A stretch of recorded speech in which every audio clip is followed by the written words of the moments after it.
السلام علیکم ورحمۃ اللہ وبرکاتہ نحمده ونصلی علی رسولہ الکریم اما بعد رب اشرح لی صدری ویسر لی امری واحلل عقدۃ من لسانی یفقهوا قولی ربی زدنی علما ربی زدنی علما ربی زدنی علما۔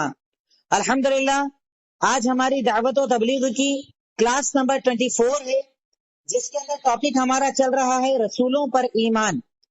اس ٹاپک کا آج کا جو ہمارا حصہ رہے گا وہ ہے اللہ کے نبی کے حقوق۔ میں نے کل آپ کو اللہ کے نبی کی خاصیتیں بتائیں کہ اللہ کے نبی کی خاصیتیں کیا ہیں۔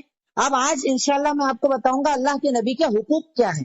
بھائی جیسے ہم یہ جانتے ہیں کہ ہمارے اوپر ہر ایک کا حق ہے، اللہ کا حق ہے، بندوں کا حق ہے، ماں باپ کا حق ہے، پڑوسیوں کا حق ہے، بیوی کا حق ہے، بچوں کا حق ہے، عورت ہے تو اس پر شوہر کا حق ہے۔ یعنی ہر ایک کو اللہ تعالیٰ نے کہیں نہ کہیں ذمہ دار بنایا ہے، اور اللہ رب العالمین اس سے اس کی ذمہ داری کے بارے میں سوال کرے گا۔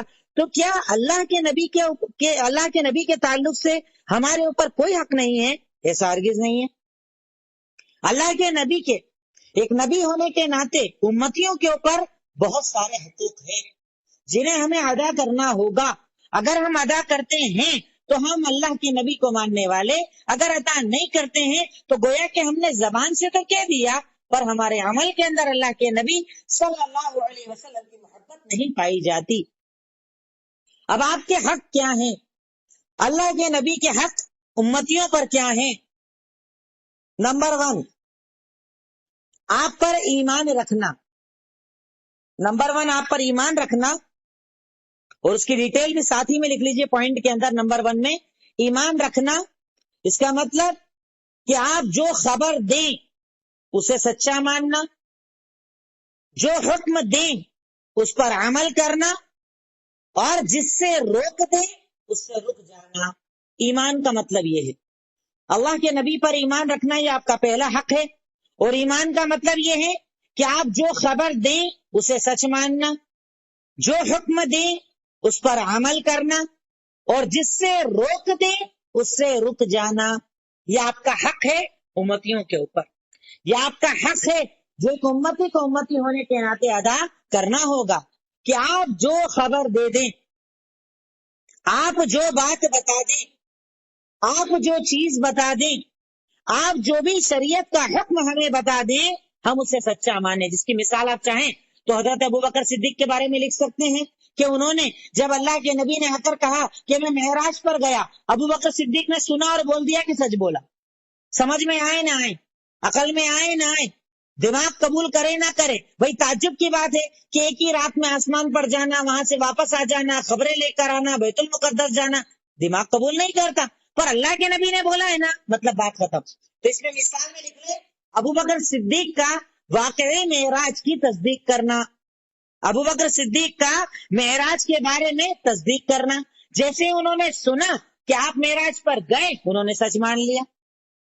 اسی کے ساتھ ساتھ اللہ کے نبی نے جتنی بھی خبر دی، اس میں مثالوں میں آپ وہ بھی چاہے تو لکھ سکتے ہیں۔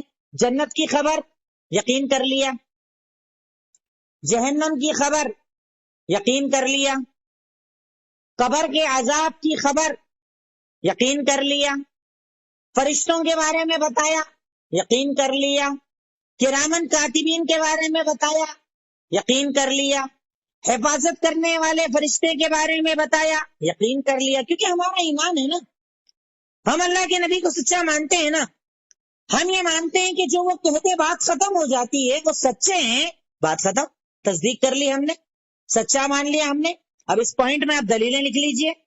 نمبر 1 سورہ نجم آیت نمبر 3 اور 4، اللہ تعالیٰ کا فرمان وَمَا يُنطِقُ عَنِ الْهَوَىٰ إِنْ هُوَ إِلَّا وَحْيٌ يُوحَىٰ۔ یہ نبی اپنی طرف سے کچھ نہیں کہتے، جو کہتے ہیں وہ رب کا کلام ہوتا ہے۔ اللہ اکبر، کیا مقام ہے نا اللہ کے نبی کا، کیا مقام ہے نا اللہ کے نبی کا، مقام کتنا اونچا ہے نا آپ کا، کہ آپ کے بارے میں اللہ کہہ رہا ہے یہ نبی اپنی طرف سے کچھ نہیں کہتے، جو کہتے ہیں وہ رب کا کلام ہوتا ہے۔ یعنی اللہ تعالیٰ نے آپ کی زبان کی گارنٹی لے لی کہ نبی جو بولے مان لینا۔ کیوں؟ اپنی طرف سے کچھ بولتے ہی نہیں ہے، جو بولتے ہیں وہ اللہ کا کلام ہوتا ہے، اللہ تصدیق کرتا ہے ان کے کلام کی۔ تو یہ ایمان ہے کہ مومن آپ کی باتوں پر سر جھکا لے۔ اور آپ نے دیکھا ہوگا بہت سارے فرقے، بہت سارے گروہ ایسے پائے جاتے ہیں جنہیں حدیثیں سمجھ میں نہیں آتی. آپ جانتے ہیں ایک گروہ ہمارے یہاں ایسا گزرا ہے، جسے گزرا ہے کیا گزر رہا ہے ابھی بھی اس کے لوگ جنہیں منکرین حدیث کہا جاتا ہے، حدیث کے منکر. کیوں؟ کیونکہ وہ آپ کی حدیثوں کو دماغ پر تولتے ہیں. میرا دماغ یہ بات قبول نہیں کرتا، میرے دماغ میں یہ حدیث نہیں آتی، اور انکار کر دیا. منکرین حدیث کہا جاتا ہے انہیں. کیا کرتے ہیں؟ دماغ کے مطابق حدیثوں کا انکار کر دیتے ہیں. تو یہ آپ کے ایمان کے خلاف بات ہے کہ آپ کی باتوں پر آدمی دماغ عقل لگائے. آپ جو کہہ دیں وہ دین ہے، شریعت ہے. اگر صحیح حدیث میں بات آ جائے تو مومن کا کام ہے سر جھکانا، تسلیم کرنا، عمل کر لینا، باتوں کو مان لینا.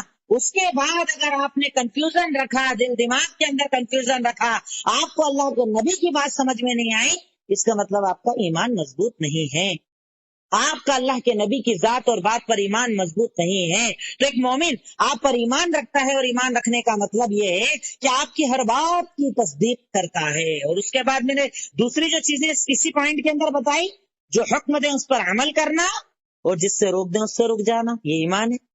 دلیل سورہ حشر آیت نمبر 7. اسی پوائنٹ کی دوسری دلیل بتا رہا ہوں میں آپ کو. سورہ حشر آیت نمبر 7، اللہ کے نبی نے ارشاد فرمایا وما آتاکم الرسول، اللہ تعالیٰ ارشاد فرماتا ہے وما آتاکم الرسول فخذوہ وما نہاکم عنہ فانتہوا. یہ نبی تمہیں جو دے دیں، کچھ بھی الگ نہیں کیا اللہ تعالیٰ نے، جو دے دیں، جو دے دیں، جو حلال کر دیں، ختم، حلال لے لو. اور جس سے روک دیں اس سے رک جاؤ، بات ختم. یہ دیکھیے نا، اللہ کے نبی کے ہاتھ میں شریعت ہی دے دی اللہ تعالیٰ نے. جو حلال کر دیں حلال، جو حرام کر دیں حرام، جو دے دیں لے لو، جس سے روک دیں رک جاؤ. مطلب بات ہی ختم ہو گئی. کوئی اور ہے ایسے مقام مرتبے والا کہ اللہ کے نبی کے سامنے آپ ان کو کھڑا کریں، آپ کہیں کہ حدیث کے مقابلے میں ان کی اور ان کی بات کو لیں گے، حدیث چھوڑ کر لوگوں کی باتوں کو قبول کریں گے؟ ارے اس کائنات میں اکیلی ذات اللہ کے نبی کی ہے کہ جن کے ہاتھ میں اللہ تعالیٰ نے شریعت دیتے ہوئے کہہ دیا کہ جو دے لے لو، اور جس سے روک دے رک جا. بات ختم. سوال بچا اس کے بعد؟ نہیں بچا. اسی پوائنٹ کی تیسری دلیل فَلَا وَرَبِّكَ لَا يُؤْمِنُونَ حَتَّى يُحَكِّمُوكَ فِي مَا شَجَرَ بَيْنَهُمْ ثُمَّ لَا يَجِدُوا فِي أَنفُسِهِمْ حَرَجًا مِّمَّا قَضَيْتَ وَيُسَلِّمُوا تَسْلِيمًا. سورہ نساء آیت نمبر 65. تیسری دلیل سورہ نساء آیت نمبر 65. اللہ تعالیٰ نے ارشاد فرمایا فَلَا وَرَبِّكَ، تیرے رب کی قسم، یہ لوگ اس وقت تک مومن نہیں ہو سکتے جب تک کہ آپ کو اپنے ہر مسئلے کے اندر فیصل نہ بنا لے، اور آپ کا فیصلہ دینے کے بعد سر نہ جھکا دے. بات ختم. یہ ایمان کی بنیاد بتا دی. اپنے آپ کو اگر کوئی مومن مانتا ہے، اگر اپنے آپ کو کوئی مومن کے زمرے میں داخل کرنا چاہتا ہے، اگر کوئی یہ چاہتا ہے کہ اللہ تعالیٰ کی نظر میں مومن بن جائے، دین اور شریعت کے اندر مومن بن جائے، تو اسے اللہ کے نبی کی ہر بات کو ماننا پڑے. بات ختم. جو صحیح حدیث آ جائے، جو صحیح فرمان آپ کا مل جائے، بات ختم ہو جانا چاہیے. اس کے بعد عقل دماغ کچھ نہیں چلتا. یہ آپ کا حق ہے امتیوں کے اوپر کہ آپ جو دے دیں اسے لے لے، اور آپ جس سے روک دیں اس سے رک جائے. یہ ایمان ہے اللہ کے نبی پر، یہ حق ہے اللہ کے نبی کا، یہ حق ہے اللہ کے نبی کی زندگی کا، یہ حق ہے اللہ کے نبی کی ذات اور بات کا. اور کیوں نہ ہو، جب انہیں مقام اتنا اعلیٰ دیا گیا، جب انہیں مرتبہ اتنا اعلیٰ دیا گیا کہ اللہ تعالیٰ نے ان کو جو مقام اور مرتبہ دیا، وہ مقام اور مرتبہ اللہ رب العالمین نے کسی کو نہیں دیا. تو سب سے پہلا حق جو اللہ کے نبی کا ہمارے اوپر لازم ہے وہ ہے آپ پر ایمان رکھنا. اب میں سمجھتا ہوں کہ آپ کسی کو بتا پاؤ گے کہ اللہ کے نبی کا آپ پر پہلا حق کیا ہے. ان کی ہر بات کی تصدیق کرو، سچ مانو، جو حکم دیں عمل کرو، اور جس سے روک دیں رک جاؤ. اور اس کی 3 دلیلیں میں نے آپ کو دے دی. نمبر 2، آپ کا دوسرا حق یہ ہے کہ ہم اس بات پر ایمان رکھیں کہ آپ نے پوری شریعت ہم تک پہنچا دی. آپ نے پوری شریعت ہم تک پہنچا دی امانت داری کے ساتھ، اور امت کو ہر بلائی اور برائی بتا دی. یہ پورا سینٹنس لکھ لیجئے گا. اس بات پر دوسرا حق یہ ہے کہ اس بات پر ایمان رکھا جائے کہ اللہ کے نبی نے پوری شریعت ہم تک پہنچا دی امانت داری کے ساتھ، امت کو ہر بھلائی اور برائی بتا دی. آپ جیسے چاہیں سینٹنس کو لکھ سکتے ہیں. اپنے الفاظ میں بھی لکھ سکتے ہیں، اس بات پر ایمان کہ اللہ کے نبی صلی اللہ علیہ وسلم نے پوری شریعت ہم تک پہنچا دی امانت داری کے ساتھ، امت کو ہر بھلائی اور برائی بتا دی، یعنی کچھ نہیں چھپایا آپ نے۔ کیونکہ جب میں یہ حقوق کی بات پوری کر لوں گا نا، اس کے بعد میں آپ کے سامنے بدعت کی بات کروں گا، کیونکہ جب اللہ کے نبی کے حق کی بات ہوگی تو آپ کے حق کے خلاف ورزی کی بھی بات ہوگی، اس کے اندر آئے گی بدعت، اس کے اندر آتا ہے تقلید، یہ سارے موضوعات انشاءاللہ اس کے بعد آپ کے سامنے آئیں گے۔ کیونکہ اگر کوئی آدمی یہ مانتا ہے کہ اللہ کے نبی نے پورا دین پہنچا دیا تو بدعت کی گنجائش ہی نہیں بچی۔ پھر بھائی اللہ کے نبی نے جتنی نماز بتا دی کافی، جتنے روزے بتا دیے کافی، جتنا رات جاگنا بتا دیا کافی، اب اس کے بعد نیا روزہ، نئی رات جاگنا، نئی عبادت کو داخل کرنا بدعت ہے، کیونکہ یہ بدعت کرنے والا ایک طریقے سے یہ الزام لگاتا ہے کہ اللہ کے نبی نے یہ عبادت نہیں بتائی اور یہ اسے بعد میں پتا چلی، نعوذ باللہ من ذالک۔ تو دوسرا حق آپ کا یہ ہے کہ اس بات پر ایمان رکھا جائے کہ آپ نے پوری شریعت ہم تک امانت داری کے ساتھ پہنچا دی اور امت کو ہر بھلائی اور برائی کے بارے میں بتا دیا۔ اس کی دلیل نمبر 1 سورہ مائدہ آیت نمبر 3، اللہ تعالیٰ کا فرمان الیوم اکملت لکم دینکم واتممت علیکم نعمتی ورضیت لکم الاسلام دینا، آج کے دن میں نے تمہارے اوپر اپنے دین کو مکمل کر دیا، میں نے اپنی نعمتوں کو تمام کر دیا اور تمہارے لیے اسلام کو دین کے اعتبار سے قبول کر لیا۔ اللہ تعالیٰ کہہ رہا ہے حجۃ الوداع کے موقع پر اللہ کے نبی پر یہ آیت نازل کی اور نازل کر کے دنیا کو یہ اعلان کر دیا، دنیا کو یہ بتا دیا کہ آپ نے جو دین دیا ہے وہ دین ہے، اور جو دین آپ کے اوپر مکمل ہو گیا اللہ نے اس کو پسند کر لیا، دوسرے کو پسند نہیں کرے گا۔ اب اس دین کے اندر تم کتنا ہی اچھا لے کر آ جاؤ، اگر اللہ کے نبی نے عمل نہیں کیا تو اللہ اسے قبول کرنے والا نہیں۔ اس بات پر ایمان رکھنا کہ آپ نے مکمل دین ہم تک پہنچا دیا، مکمل باتیں ہم تک پہنچا دی، کچھ بھی اس حال کے اندر نہیں چھپایا۔ اس کے بعد نمبر 2 دوسری دلیل لکھ لیجئے، صحیح بخاری حدیث نمبر 4612 حضرت عائشہ صدیقہ کہتی ہیں کہ اللہ کے نبی نے ارشاد فرمایا کہ اگر تم میں سے کوئی آدمی یہ گمان کرتا ہے کہ ان محمد کتم شیئا مما انزل اللہ علیہ، اگر تم میں سے کوئی انسان یہ گمان کرتا ہے کہ محمد الرسول اللہ نے دین میں کچھ چیزوں کو چھپا لیا تو وہ قرآن کا انکار کرتا ہے، کیونکہ قرآن میں اللہ کہتا ہے یا ایھا الرسول بلغ ما انزل الیک من ربک، اے نبی اللہ نے آپ پر جو بھی نازل کیا ہے لوگوں تک پہنچا دیے۔ اگر تم میں سے کوئی یہ گمان کرتا ہے کہ اللہ کے نبی نے دین میں کچھ چیزیں چھپا لی تو وہ قرآن کا انکار کرتا ہے، کیونکہ قرآن میں اللہ کہتا ہے اے نبی اللہ نے جو آپ پر نازل کیا ہے وہ لوگوں تک پہنچا دیجیے۔ اب یہ کہنا کہ یہ نماز، یہ روزہ، یہ الگ سے عبادتیں، یہ رات جاگنا، اس طریقے سے تسبیح پڑھنا، اس طریقے سے دعائیں پڑھنا اللہ کے نبی نے نہیں بتائی، اگر کوئی اسے نہیں بتائی ہوئی بتا کے بتاتا ہے تو گویا کہ وہ یہ بول رہا ہے کہ اللہ کے نبی نے نعوذ باللہ دین کو چھپا لیا۔ کتنا بڑا الزام ہے اللہ کے نبی کے ساتھ، کتنا بڑا الزام ہے اللہ کے نبی کی محنتوں پر، کتنا بڑا الزام ہے اللہ کے نبی کی ان محنتوں پر کہ آپ نے بھوکے رہ کر، آپ نے پیاسے رہ کر، آپ نے گالیاں کھا کر، آپ نے جنگیں کر کے ہم تک دین پہنچایا، اور ایک بدعت کرنے والا آپ پر الزام لگاتا ہے کہ آپ نے دین پورا نہیں پہنچایا۔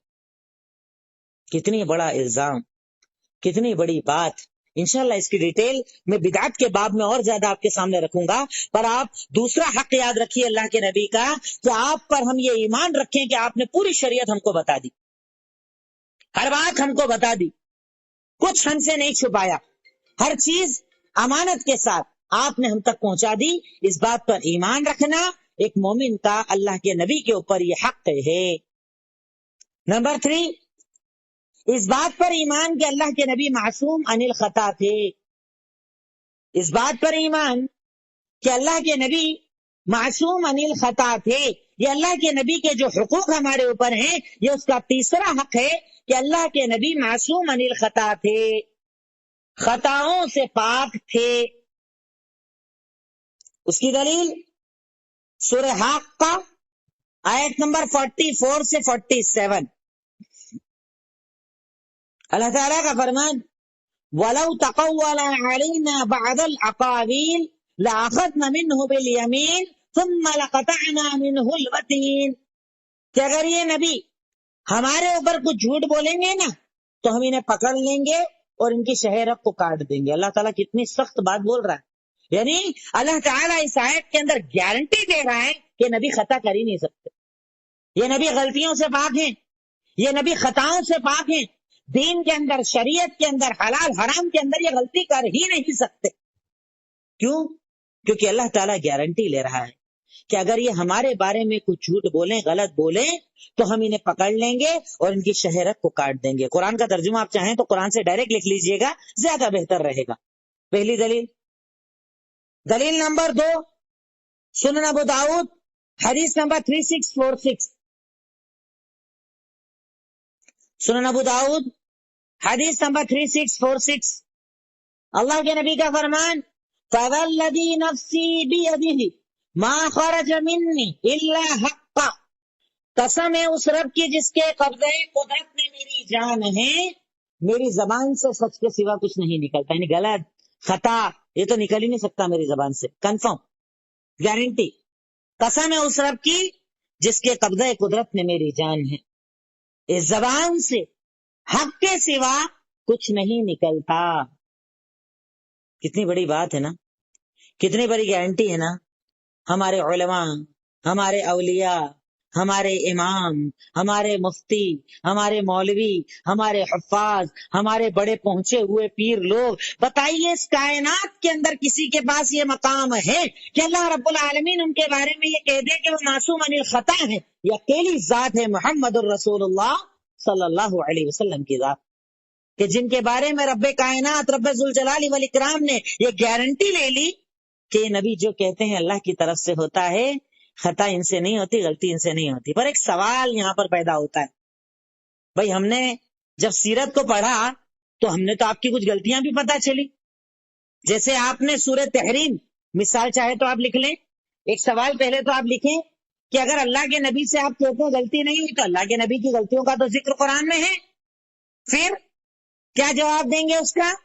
تو اس کا جواب آپ یہ دیں گے کہ اگر اللہ کے نبی سے کبھی کوئی غلطی ہو بھی جاتی تھی تو اللہ اس غلطی پر آپ کو باقی نہیں رکھتا تھا, فوراً رہنمائی کر دیتا تھا.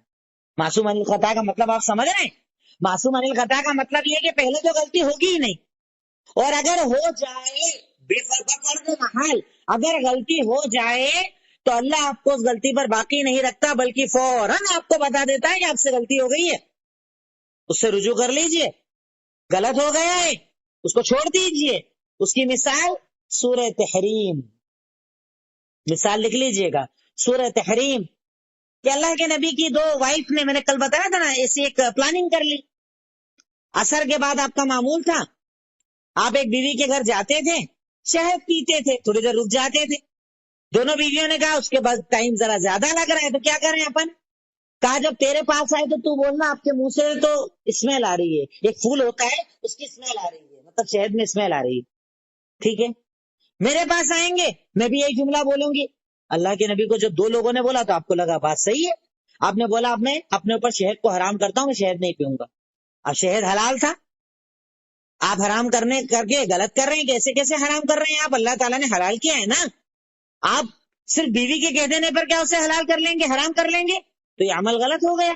پر کیا آپ اپنی غلطی پر باقی رہے؟ نہیں. جیسے ہی آپ سے غلطی ہوئی, رب کائنات نے قرآن کی آیتوں کو, سورہ تحریم کو نازل کر کے آپ کو یہ بتایا کہ آپ کا یہ فیصلہ کرنا غلط ہے, اور آپ نے اس فیصلے کو فوراً کینسل کر دیا, فوراً کینسل کر دیا. تو اس سے پتا چلا کہ اللہ کے نبی معصوم عن الخطا ہیں. تو معصوم عن الخطا کا مطلب یہ کہ پہلے تو آپ سے غلطی ہوگی نہیں, اور اگر ہو جائے گی تو آپ غلطی پر باقی نہیں رہو گے, اللہ تعالیٰ فوراً آپ کو آپ کی غلطی بتا دے گی. اور ایسی کئی مثالیں قرآن اور سنت کے اندر موجود ہیں. تو آپ کا تیسرا حق کہ آپ معصوم عن الخطا ہیں, آپ خطاؤں سے معصوم ہیں. نمبر 4, آپ کی اطاعت واجب ہے اور مخالفت حرام ہے. یہ بھی بہت بڑی چیز ہے. بہت بڑی چیز ہے، بہت بڑی چیز ہے عمل کرنے والوں کے لیے، اور جو بے عمل ہے انہیں کوئی فرق نہیں پڑتا۔ اللہ کے نبی کا چوتھا حق ہمارے اوپر یہ ہے کہ آپ کی اطاعت واجب ہے اور مخالفت حرام ہے۔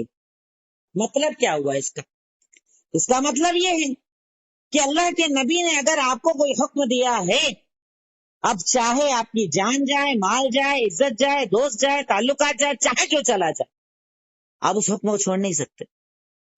اگر اللہ کے نبی صلی اللہ علیہ وسلم نے کچھ حرام کر دیا ہے، دنیا جائے، شہرت جائے، عزت جائے، سب چلا جائے، پر آپ دنیاوی فائدے کے لیے اس حرام کو اختیار نہیں کر سکتے۔ یہ بات ختم، یہ اصول ہے۔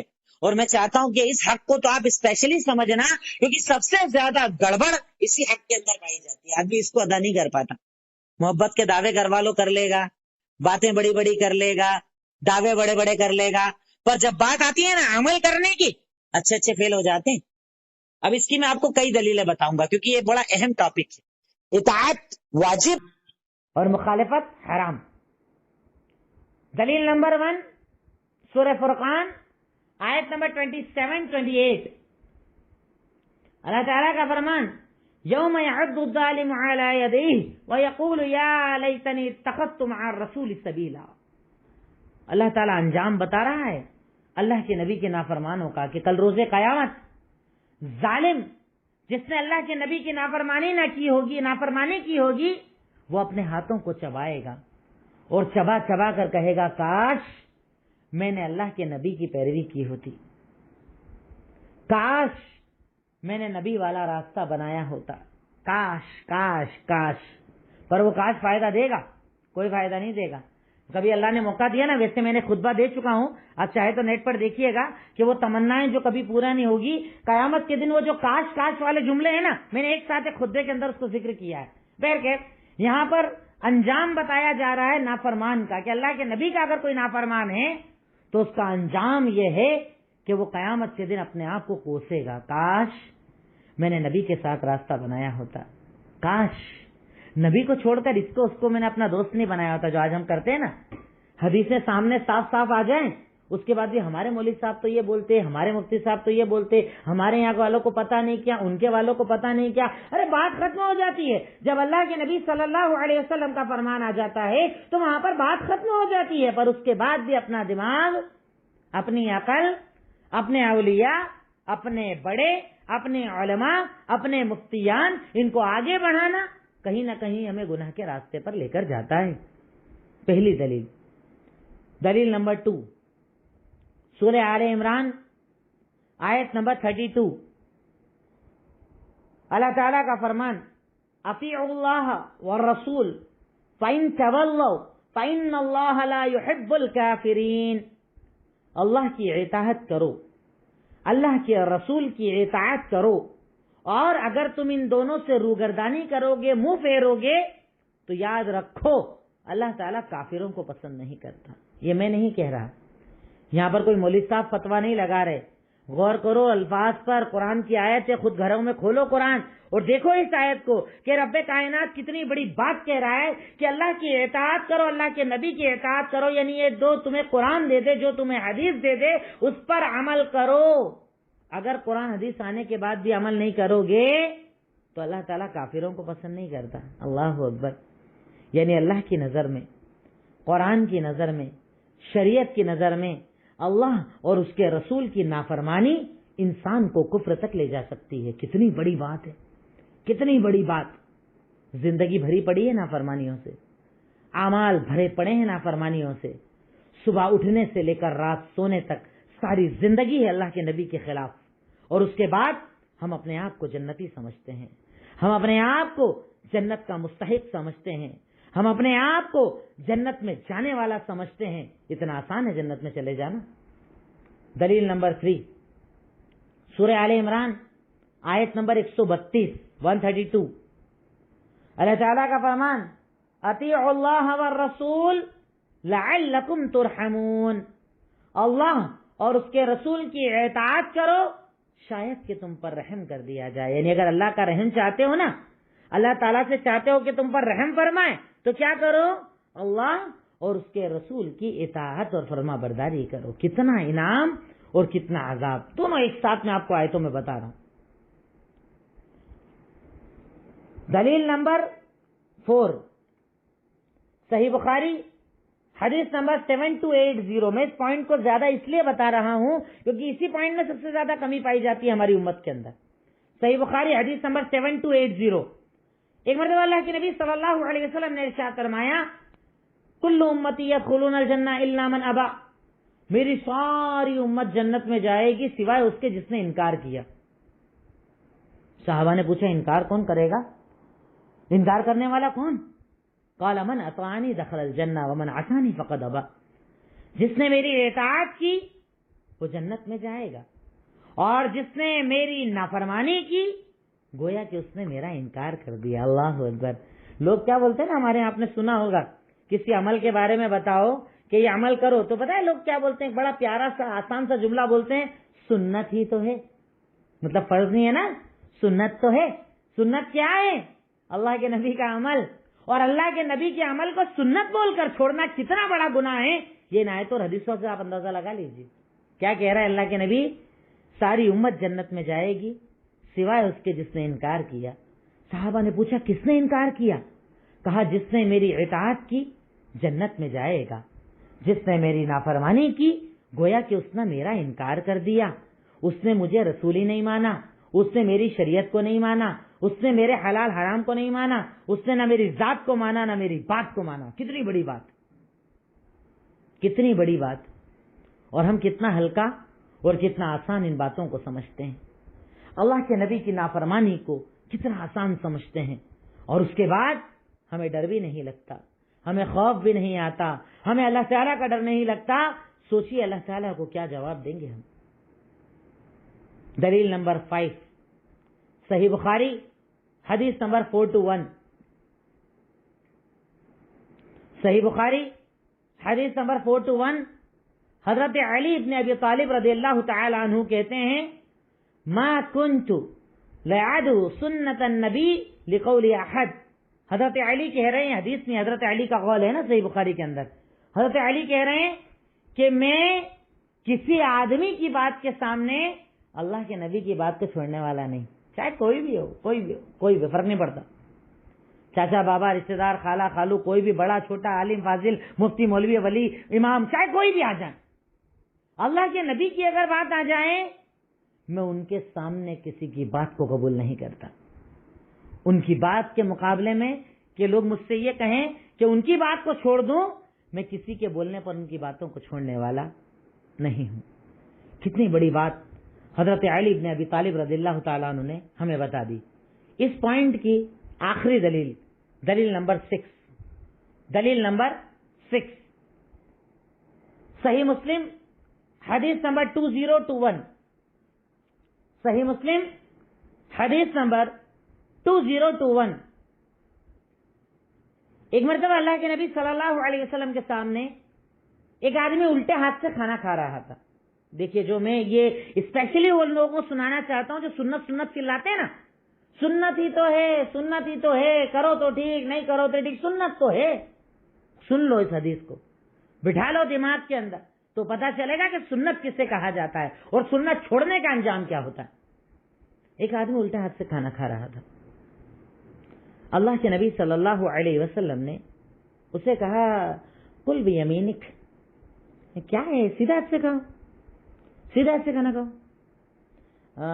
وہ اکڑ کر کیا بولتا ہے لستطع، طاقت نہیں ہے میری، مطلب طاقت ہی نہیں ہے میری کہ میں سیدھا ہاتھ سے کھا پاؤں، الٹا ہاتھ سے کھانا کھاؤں گا. اللہ کے نبی نے صرف ایک جملہ کہا لستطعت.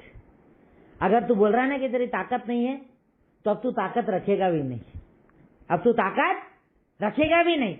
کیا کہا؟ الٹے ہاتھ سے کھانا کھا رہا تھا، کہا سیدھے ہاتھ سے کھا.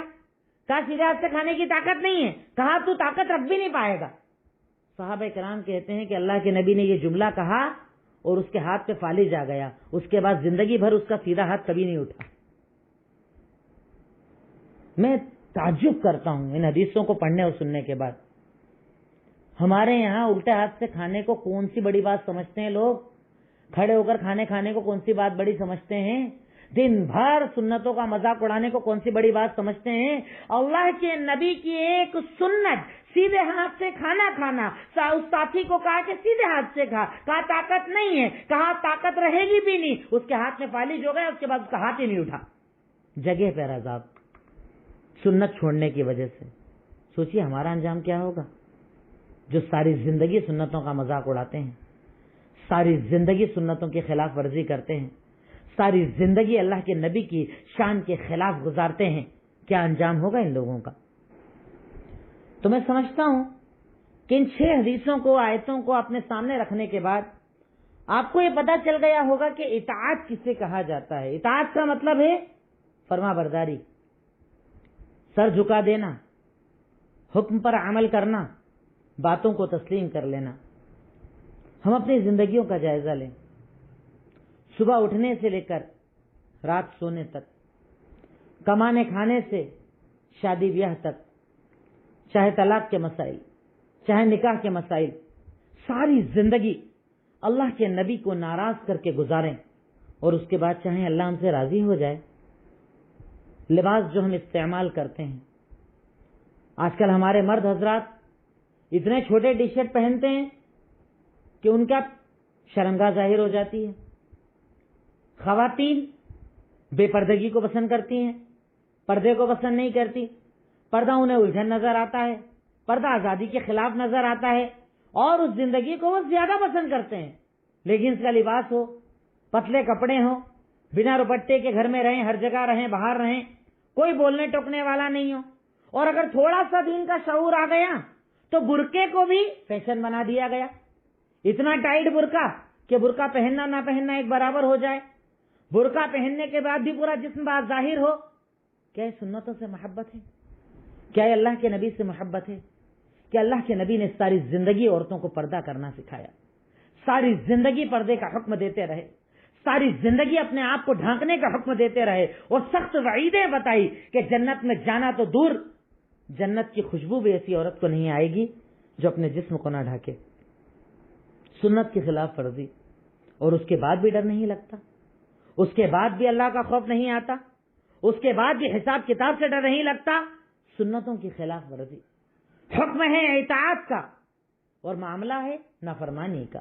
اس کی مثال میں ایک دو آپ کو بتا رہا ہوں، چاہے تو آپ لکھ لیں، چاہے تو یاد رکھیں۔ سب سے پہلی بے پردگی۔